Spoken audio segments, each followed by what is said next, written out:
important to recognize that our body is really the product of our thoughts.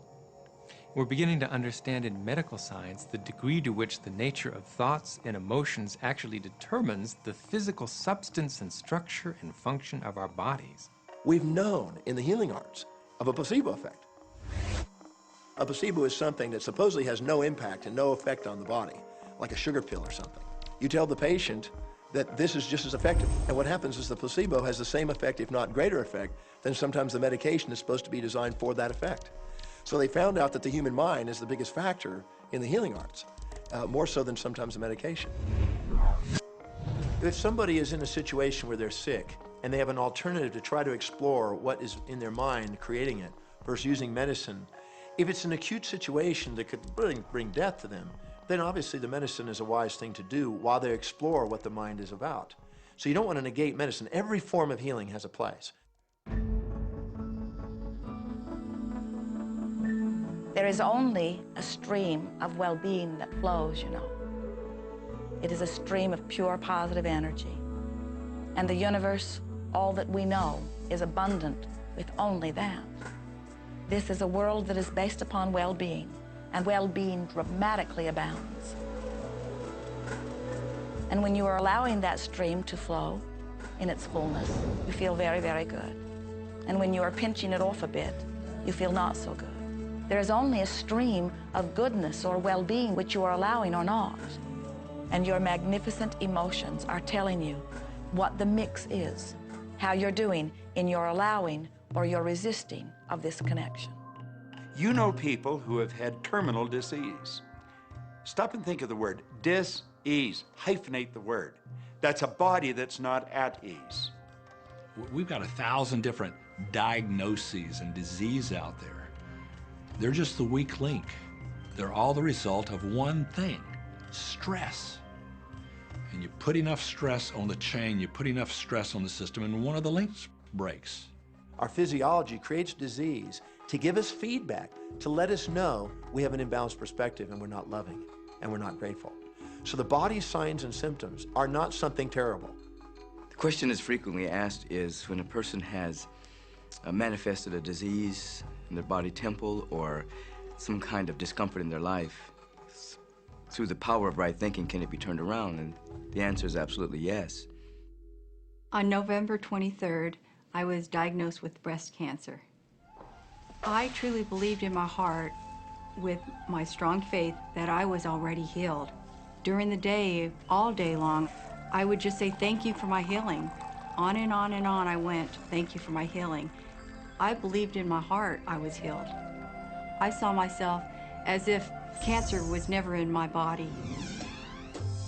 One of the things I did to heal myself was to watch very funny movies. That's all we would do, is just laugh, laugh, laugh.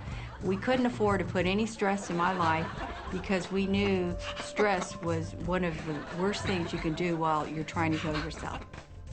From the time I was diagnosed, which was November 23rd, to the time I was healed totally was approximately 3 months. And that's without radiation and chemotherapy. Well, we come with a basic program. It's called self-healing. You get a wound, it grows back together. You get a bacterial infection, the immune system comes and takes care of those bacteria and heals it up. The immune system is made to heal itself. Dis-ease cannot live in a body that's in a healthy emotional state. Your body is casting off millions of cells every second, and it's creating millions of new cells.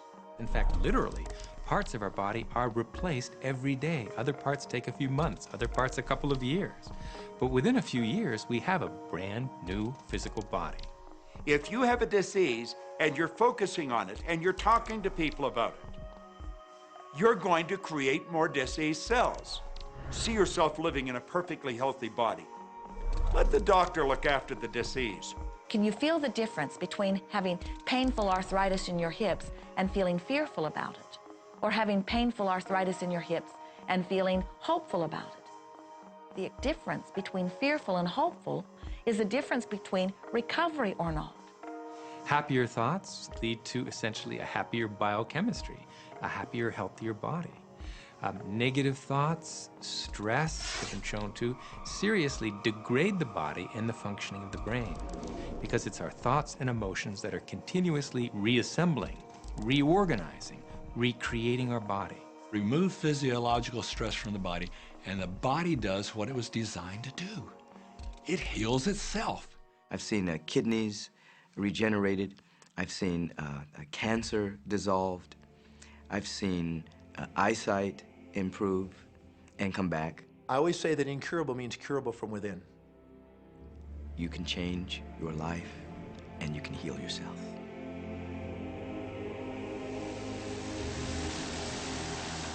Well, my story begins on March 10, 1981. It really changed my whole life. It was a day I'll never forget.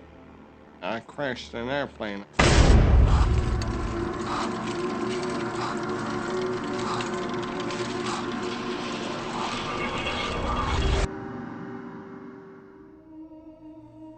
I ended up in the hospital completely paralyzed. My spinal cord was crushed. I broke the first and second cervical vertebrae. My swallowing reflex was destroyed. I couldn't eat or drink. My diaphragm was destroyed. I couldn't breathe. All I could do was blink my eyes. The doctors, of course, said all my life I'd be a vegetable. All I'd do is blink my eyes the rest of my life. That's the picture they saw of me, but it didn't matter what they thought. The main thing was what I thought.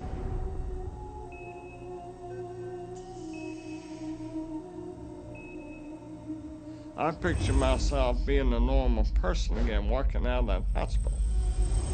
The only thing I had to work with in the hospital was my mind. As long as you have your mind, you can put things back together again.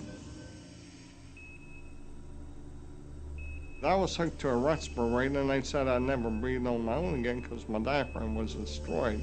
But this little voice kept saying to me, breathe deep, breathe deep.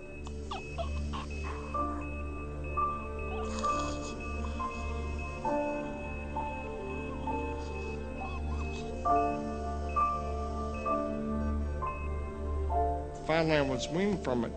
They were at a loss for an explanation. See, I could not afford to allow anything to come in my mind that would distract me from my goal and from my vision.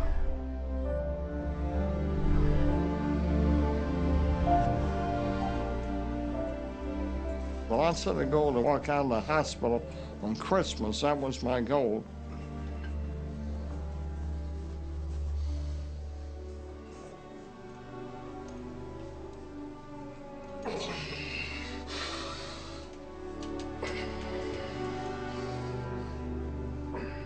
Eight months later, I walked out of the hospital on my own 2 feet.